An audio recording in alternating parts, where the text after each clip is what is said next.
Jill Malik. If you're not subscribed to the channel, make sure that you hit that sub button and the notification bell to be notified when I do go live.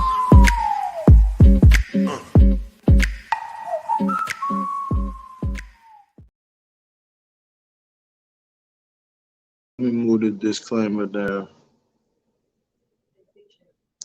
Okay, y'all. So today we're gonna be talking about this Derek's radio interview.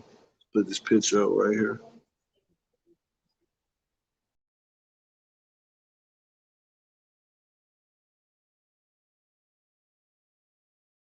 Don't play that. Just no small time dude when I was out there. So I had things going on prior to prison and while I was in prison too. So we was holding each other down. It was like our love was tested. Our bond was tested. And she pulled her weight and I pulled my weight. One being that one of my crazy exes prior to Monique put a case on Monique and I paid the lawyer to get it dismissed. Isn't that funny how people do stuff like that out of, hating or whatever the case is? It was spite, it was spite because the woman knew how much of a good person I was. She didn't want nobody else to have me. And she put some charges on her that was, like I said, later dismissed, but I paid for the lawyer. WETV didn't put it on TV. Yeah, of course they're not going to do that. Because it was spit so many different ways. Right. So, you know what, knowing that, and for the listeners knowing that and the live Facebook Live people that know that, because you know that this show's been going on for a while. People even go back and watch the reruns and all that stuff. So having your face out here still doing interviews, they're like, oh, that's that dude, Derek from Love After Lockup and blah, blah, blah. But how much being on the show, how much did that affect your personal life? Because here's the thing, too. I also saw a little snippet of an interview that you did where the young man asked you, how many women did you have in between the time that you was with Monique? Because mind you, 10 years or 8.5 or 9 years, that's a long time to be behind bars. It is. And then you come out into general pop, real general pop. I like how you put that. And there's women all over the place. How did that affect your loyalty, which you wasn't as loyal, especially if you went outside your relationship? So now let me break this down. Okay, break it down. With the loyalty part, I'm a loyal person, and Monique even said that. Like, he's real loyal. Like, so when it came to us being together, then some of the things put a strain, like family and friends, and then social media, Monique would break up with me because there was a lot of pressure. Right. So me being me, and I told her, you can't break up with somebody who just got out and not expect me to go wander.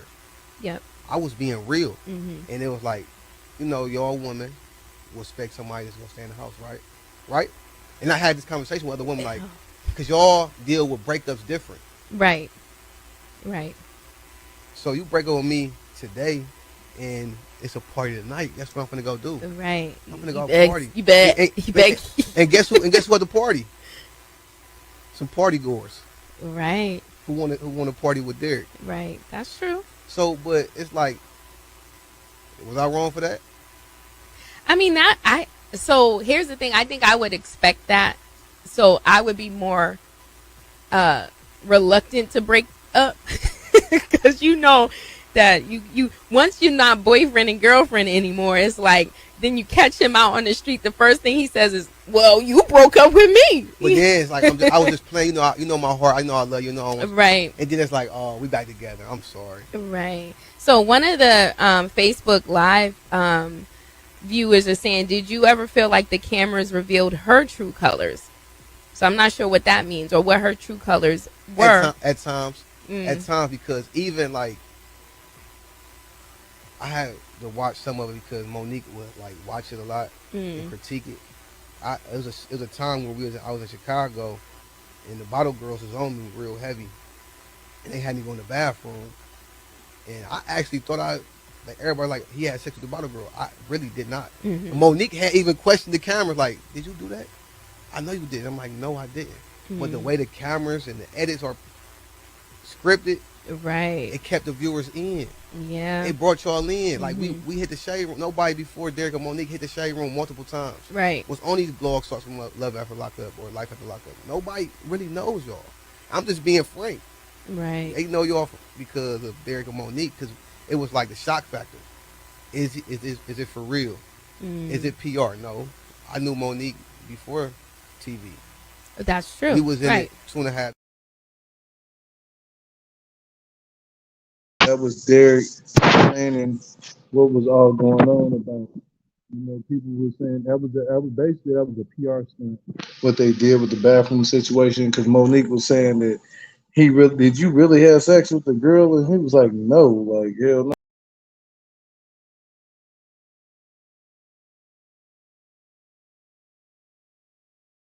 That was fake though. Like him going in the bathroom on the show, we knew that was fake. Ain't no way in hell he was really doing that. But with him being out, he was basically saying like, yeah, so many women, like he's tempted. So temptation is a motherfucker, and he fell for temptation. So, I mean, at least he's being real about it. It's cool that he just sitting back. He wasn't actually showing a different. He's actually showing a different side of him that I ain't seen ever. But you know, it is what it is. People change, and hopefully he changes for the better. Because I don't know, we might have to see Derek again in a couple months from now. Hopefully he ain't doing the same thing. He might be doing something different. But did somebody in the chat write that he looked big and stretched, like big and older and stretched? He gained weight and he looked stressed out and older. No, it's just because he cut his hair. You know what I'm saying? He cut his hair. That's what's making him look older. Because I mean, when you got them dreads, you do tend to look younger. With hair period on your head, you look younger. You know, he's trying to go for the man look. You can't blame him. But so let's go ahead and play the next clip, and we're gonna keep it rolling. So I remember someone asking me a question, because I did put it out there if there's any questions that anybody has for Derek. So I heard that there was, because I didn't get to see the whole show in its entirety with you, right? But a fight. Right. Who did you hit? Was that scripted? No, or what happened? I didn't hit anyone. And if y'all, no, this was real. So okay. So this is the real deal right here. You so guys. look, so when we're on our way, I tell my sister, like, they want us to go meet Monique and her sisters. Now they're taking us to a park, an open park. Okay. So they want entertainment action. They do. So I'm telling myself, like, okay, we're gonna follow your lead there. We're not gonna fight. We're not gonna do no bullshit. I'm like, all right, now. We're on the radio. Oh, my bad. Excuse me, but excuse me. That's so, all right. I'm driving. If you watched it, I'm driving. Okay. So I'm talking to Monique, and they saying, you know, I'm like, they from Chicago, my sister's from Cleveland. I know it can go up any minute. Ooh. So I'm like, hey, hold up. I hop on the side of the freeway. Like, no, I'm not. I'm cool. So the producer like, we not gonna let them fight. We got security there. Why y'all got security there? Right. I'm telling my sister, they like, we promise we not gonna fight. We ain't gonna do this on the third. I'm on the side of the freeway for like 30 minutes. Wow. But you only gonna see there on the side of the freeway for like a second, Right. because I'm not talking to him. I'm not engaging with the cameras or nothing. I'm like, no, I'm not gonna do this. Right. So they're like, no. So now I'm in the passenger seat. Now I'm in the back passenger seat. My sister driving everything. They're like, we're not gonna do nothing. We promise. And then the third, they get there, things go up. You know, Monique approached my sister's car when they in the car, and they can go from there. And I'm breaking the fight up along with security. So do you think the producers egged it on with? But that's what everybody know about reality TV. They want the entertainment. Like, they knew something was gonna happen. Right. That's why they had security there. Wow. You gonna have security there for? Right. Then that much security, and the bigger security, like, you have security on set, but it's like one security. Right. On you got set. big security. You got 4 or 5 security, big dudes. Right. And then it's crazy part about it. I stayed because I'm talking to producers, like, how they play their hand. I'm like, I heard the security like, we want to see a little bit action. I'm like, that's crazy. Right. But like, we want to see a little bit action, so, you know, we let it go a little bit. I said, man, that's crazy. So they like let them slip through their fingers a little bit, just to add on a couple. So what was the question though? Like, did I put my hand on something? No, the question was like, how did that fight occur? Like, was that scripted? Because those are the questions. So mainly like, people ask. When it comes to scripted, like, if you have like, that's like in a movie. If you have a hero and a villain, you tell them to meet in the alley, what's going to happen?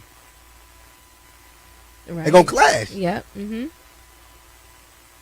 That's right. storyline. Well, we do have a question here on Facebook. There was little lies there because he did pull his sister's hair. He put Aubriana's hair. He pulled his sister's hair. He pulled Aubriana's hair. I remember him pulling Aubriana's hair. You guys go back and play the clip. He did pull Aubriana's hair. It wasn't Monique's sister. He was pulling Aubriana's hair because she was the smaller one. She was the smallest one out of everybody there, and I remember seeing him pull her hair like it was on the camera. But now he said, "Oh, he pulled Monique's sister's hair." Oh, okay. So it was Sylvia's hair. Okay. Damn. Well, it was Sylvia's hair. I forget. That shit was so long ago. I forget. But now he's saying people were asking, was the fight real? Of course it was real. Now he broke it down and said that he even heard one of the security guards said they wanted to see a little bit of action. Now come on now. If there is 4 big ass security dudes though, and it is women fighting, and these guys are high trained security, you mean to tell me that these dudes couldn't break that shit up? They wanted that fight to happen. And he was like something about the producer or whoever was because it's not just the producer, it's whoever was on production that day and on site of that film really didn't give a fuck. They wanted that to happen. Like that wasn't supposed to happen like that. From how the way I'm hearing it and how the way I have heard about that situation, that fight wasn't supposed to happen like that. It wasn't even supposed to go down like that. It was supposed to be some, but it wasn't supposed to be like that. That shit turned real.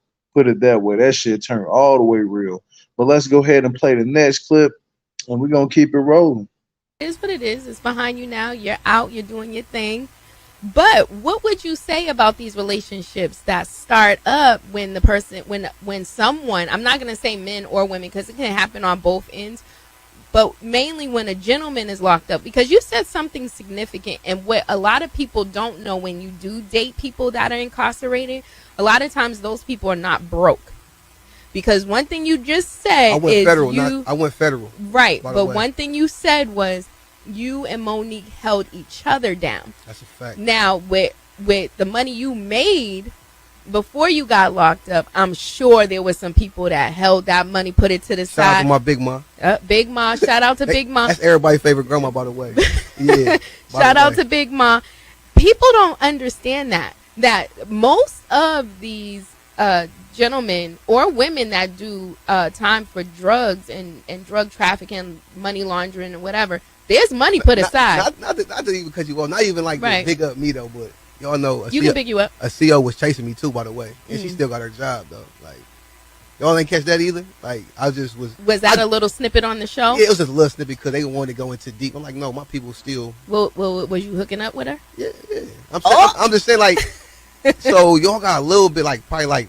It's what they consider a cast ensemble. Right. So it's like me and Monique and other couples. Absolutely. So y'all seeing like 5-10 minutes of something that's going to entertain y'all, get y'all looking every week. Thank y'all. It helped. Yeah. Out a lot. People know me. But I've always been popular though, growing up. Right. But like I said, it's like I wasn't one of them like to take it like to my head because I know I still got work to do. So back to my question though. Do you think that those type of relationships can last a lifetime? Where someone like Monique, because you guys are not together for a reason, right? What is that reason that you guys aren't together? It's not just one. It's many reasons. Okay. I'm going to say social media was one of the things that put a strain on it and not continue to grow and develop and nourishing the relationship. Like, for instance, if I want to do something like this because my significant other's not comfortable doing it, right, it's going to kind of hinder our growth. Like, it's a lot of things like Funny Marco, he reached out to me. She didn't want to do it. Right. Because she's not as comfortable talking to people as I am. Do you think it was the big deal of her weight? I think it played a part because, she dealt with that and the stereotypes and stigma that was, that she has growing up and the things she's been through. So I understood. That's why I didn't go on Funny Marco. I didn't go on Don't Call Me White Girl. Right. Because these are they reached out to me. Mm. She went on the people who reached out to her. Like Angelique reached out to her, and she was comfortable with her because they had built a relationship, and she felt like it would be like welcoming. Right. My brother Derek, man, you lying right there. You said the reason why that woman Phoenix Fire asked you straight up. And if you guys ain't familiar with who Phoenix Fire is, I just found out who she was because of Derek. Make sure y'all go over there and give us some support on her radio station. And much appreciation to Phoenix Fire. And if she do got a channel out there, please go find her and sub to her. Got to give credit where credit is due, and she deserves it. She putting in the work. But back to what I was saying. Now, Derek said that social media played a major part in the reason why him and Monique ain't together. Derek, you know that was a lie right there. Now that was a little lie. But the reason why you ain't Derek, from what I'm hearing, that y'all ain't together because you couldn't stop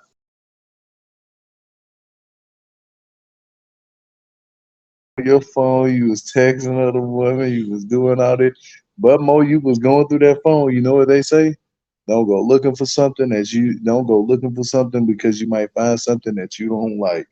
And shit, Mo always was finding shit she didn't like. So with Mo finding things, a lot of shit started coming out.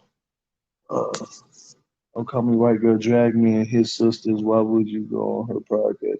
Well, you know, if somebody don't fuck with me, you don't either. Oh, well, he was basically saying that too, Mo, that she was having a problem with a lot of people, and he was having a problem with a lot of bloggers that that y'all didn't want to deal with. So hell yeah, I totally understand, but that shit crazy. That shit crazy. This nigga bloggers. Oh hell no, he shit. I had turned up something. Hold on. What clip are we on? Let's see. I think we're on this clip. Let's go ahead and play this one. On Facebook Live, it says, "Do you think that your sisters were disrespectful to Monique?" Oh, most definitely. Oh, okay. They didn't show me enough respect in the very beginning because we was on TV. Big cameras on, big lights on. Everybody want to be the star. Right. Everybody want to be funny. Everybody want to be entertaining. Everybody want to, have something to say. Right. That's the day and age. That makes sense. You got to be careful too when you take your family members. They did tell me. My sister did tell me this. I'm like, they wanted us to be like that. Right. They wanted us to be antagonistic, and because my sister and them were more open, as far as like they speak with no filter. Right. So they said they kept probing them like that, and my sister and them got paid too. Right. They didn't get paid as much as me, but they got paid. Did that affect the outcome of how they're viewed in the neighborhood? Like, were they known as haters? Y'all haters? Yeah, because I just got some food not too long ago. They was like, tell your sister to chill, don't do that. Like, they ain't gotta do all that. But it's so funny, like, people be having these bad comments about me, but see me in person, be wanting to take pictures with me and say, hey. Of course, everybody loves the bad boy. I'm like, but you just on social media just dogging me out, though. Like, why? Oh, okay. So we have another question here. Now, this is where we're going organically here. 88.5 FM, Big City Radio. It's your number one around the way girl, Phoenix Fyre, here with Derek from Love After Lockup and Life After Lockup. And we are also listening. So it's Welcome to the Tell All, y'all. Don't forget about that. But we're also live on Facebook. But we do have another question. The question is, how do you feel about your transgendered sister fighting real women? Do you condone that type of behavior? Oh. So look, like I said, I didn't want to fight in the beginning. I was on the side of the road for 30 minutes. Mm-hmm. Whether it was general, like it was in general, I don't want nobody fighting. Right. I come from a place of violence, penitentiary. Mm-hmm. I wasn't in the camps, in the lows, like low security. I was in Supermax. I was in USPs, United States penitentiaries, where like I told them, and I told the producers, like, a verbal altercation turned physical and can turn deadly. It sure could. So, and let me say this too. It sure can. If you all remember early in the season, I think episode maybe 3 or 4, when I was going to take Monique to go to the gym, I hopped on the side of the road too, because she was talking about going to my sister's house and fight. Mm-hmm. So nobody talk about that. I don't want nobody around me, fighting or drama, because guess what? I can potentially be a parole violation for breaking it up. That is true. You know, so I'm thinking smarter for everybody around me, not just myself, but everybody around me. So I don't condone the violence, and I would never want my sister to be fighting nobody.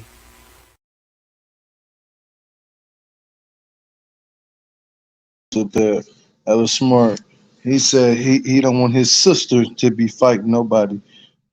But Phoenix was basically saying that that somebody asked her that the question like people are asking, how do you feel about your transgender sister fighting women? Now a lot of women was mad about that and saying this and that, but I was taught as a man, like from my mother, that if a woman hits you like a man, you hit them back. But me personally, I was like, hell no, I ain't hit no woman back. Like, yeah, I'm cool, bro. But I can't speak for everybody in their situation and what they should do and what they shouldn't do. At the end of the day, I'm gonna be 100% with Derek on this. I think people should keep their hands to their damn self and don't make empty ass threats if you're not gonna do nothing. You know what I'm saying? But if you're making threats towards somebody and they pop off and hit your ass in the mouth, that's on you. You know what I'm saying? At the end of the day, that's on you. You need to learn how to watch your mouth and keep your mouth shut and quit fucking with people. That's all what it is. But if you fucking with people and they haul off and hit you in your shit, don't get mad. You got to take it for what it is. If your tooth get knocked out in the back of your throat, take that shit for what it is. But I like how the way he answered that question. He don't want people fighting. He even said something about when they first started airing, Monique wanted to go fight Liz, like wanted to go on go fight Liz, and he just they had to pull over. He was on the side of the freeway, like, nah, you're not trying to go to his sister's house because he don't want all that to go down. You know what I'm saying? So that was a great answer to that question. It wasn't a yes or a no. He just avoided that shit fast as hell. I like that. Well, let's go ahead and play the next clip. Let's go ahead and play the next clip. And I would never want my sister to be fighting nobody. So to go back to my question, do you think these type of relationships can last? I believe they can. I believe ours would have lasted if we would continue to kept it to our plan, not everybody else's plan. Right. We had a plan before. Like I'm very like one of those boyfriends. If others were like couple goals. You know, we're gonna do this. We're gonna do this. We're gonna continue to build on our relationship. You guys definitely could have. Right. That's how it grows. That's how you know. I feel like it becomes stronger and long lasting, and things like that. Most definitely, I believe it can. So then, if that's the case, what advice would you give the women who are dating currently incarcerated men? Help them, far as like be the best version of themselves. Whatever they're into, cultivate it. Whether it's they want to be a rapper, a comedian, real estate agent, car dealer, barber, cultivate it. Send them books, send them material.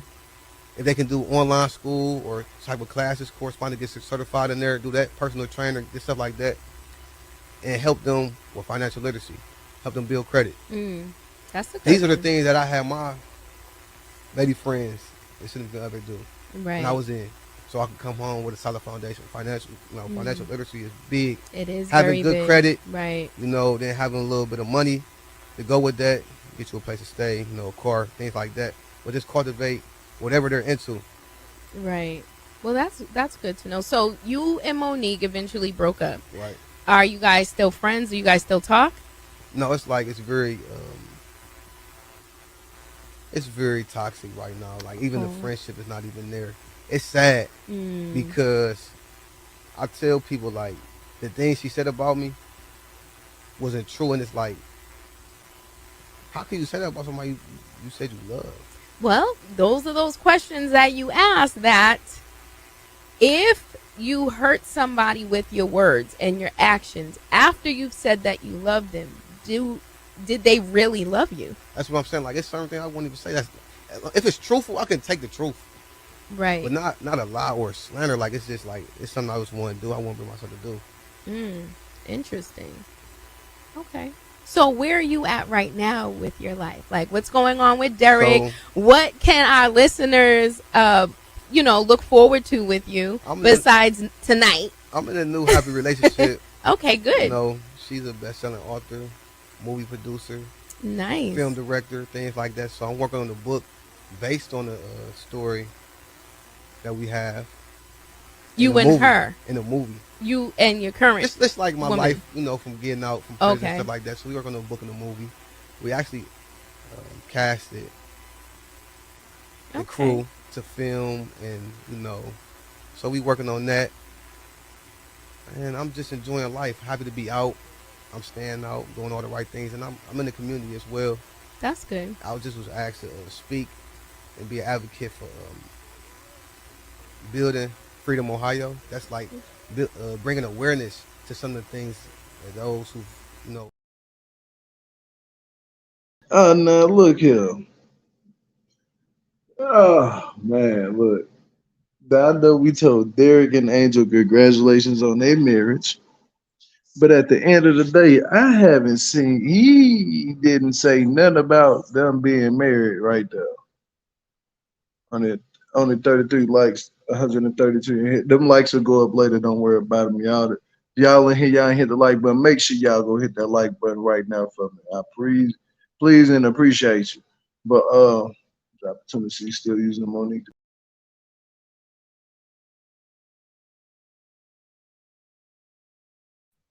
What was I about to get to? Hold on. Yeah, he didn't refer to Angel as his wife. Anytime you marry somebody and you really want to be with that person, you will refer to them as what they are. Your wife, let alone something. But sir, everybody move different. I ain't gonna lie to you. I can't say that now. Is it true that they are married at this point? I would say maybe, but I don't know really. Because the marriage certificate, I don't know. I got to see that marriage certificate. I got to see a date and everything on that. Now I got to see it. Because we seen one, but now it was supposedly disappeared or some shit like that. It was a license. It's a marriage license, but it didn't have a date on it, but it had both of them on there. He just said he was in a relationship. Yeah, that's all he said was he was in a relationship, but he told me something else different on here in the chat. We got him on here saying it. He said it. He typed it with his own stuff. But let's play this last video clip, and we're gonna get up out of here, y'all. Shoot away. So it says, what's up, Heat Rock? It says, was the first live on IG with your ex from DC spark flames again? Did it? No, it actually made did it spark flames? What you mean? I'm not sure that. Flame, so that's a question. He put a question mark at the end. No, because it's it made Monique very mad, and we was broke up. It was crazy, because we officially broke up May 5th, right? Mm-hmm. And she was still harboring feelings about me, but you broke up with me. I got my ring back. It was mine. I paid for it. So wow. Let me get my ring back, and you still talking about me. Why you mad about me posting with females and entertaining other females? When you're done, you call everything off, and we agreed that we was gonna go our separate ways. You should just be going ahead and live your best life. I'm living mine. And so when I went, because remember, June 5th, I'm good with dates. I got a great memory. So I think that was June, I went and seen my ex, who put the charges on Monique. Oh, wow. Everybody thought I was being messy. But guess what? In my life, I was making amends to her. That's because it's some things I could have did better. Right. And I was having a one-on-one personal conversation with her. That's why she was all smiles. It's like man to man, man to woman, rather. Right. I'm things could have been better, but you did some things too, and it went that way. I always say and this. It did spark some things that Yeah, night. I'm sure it did.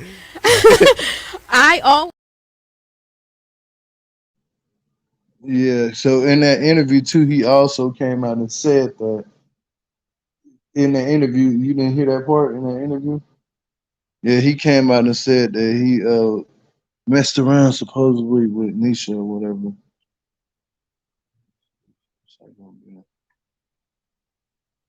Man, I'm not fucking. No, that's the manager. I'm not studying him, man. You gonna text me? I text him some whole other shit, nigga. I ain't throwing no boxing over damn band, nigga. We don't even have a fucking band, but yeah, Man, he better get on some motherfucker. Get on his ass. On me. Get it right on his ass. Have his ass over there looking like how 103 had him looking. Shit. Well, look, let me say this now. It was a part that was skipped because what I was told that if you go back and listen to it, he came out and said something. But since it's not on here, I'm not gonna say it because I don't want nobody to be mad at me about that shit. But he basically just said his crazy acts. What he was talking about was Nisha. That's who he was talking about. Put charges on him and Monique. That's who he was talking about. That's who he was referring to. And so I'm like, charges? I ain't ever heard of that. Like, what charges is he talking about? I wouldn't know personally. But I think it was something about them being an identity fraud or something like that. Oh, my back. My back. My back. My back. But hold on. Something about identity fraud or something like that. And yeah, that was about it. That was about it with that one. This dude. You need to let your wife handle all this. I think she is good at it's better than you, sorry. It's my channel. Watch out. But I know. Yeah, the charges when she said no stole her identity. Yeah, that's what I'm thinking. That's what them charges was when they said she stole her identity. That's when she did put a case on her. At that time, that's what that was. But the case was thrown out. You know, he talked about every woman but his wife. Come on, he did. The charges when she said no stole her identity. Yeah, that's it. I'm already knowing. Trust me, I'm already knowing. But you know, Derek said a handful, and I wish I would have had that one clip in there when he said that he did stuff with Nisha because it's on that interview. It's in the interview. But y'all, that's all I have for tonight. And y'all make sure that y'all sub to the channel, hit the sub button. Stay tuned because there might be some more stuff coming out a little bit later.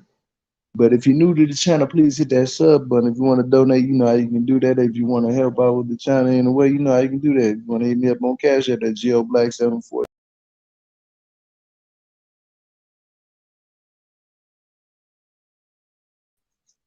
If you're new to the channel again, sub. Hit the notification bell to be notified anytime that I do go live. On the count of three, I'm going to peace y'all out.